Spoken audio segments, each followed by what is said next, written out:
بسم الله الرحمن الرحيم والصلاة والسلام على رسول الله صلى الله عليه وسلم.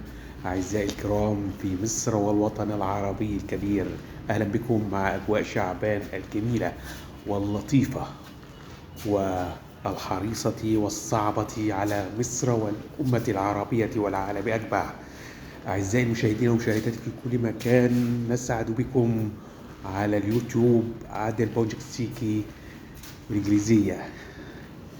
نسعد بكم لخيرنا وخير الأمة العربية والمصرية والعالم.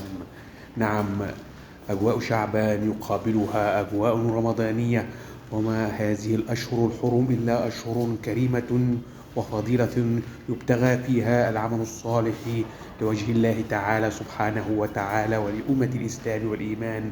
التحية والتقدير والسلام للعالم أجمع، مع تحياتي بونجك سيتي. دي حكاية كتير بونجك سيتي.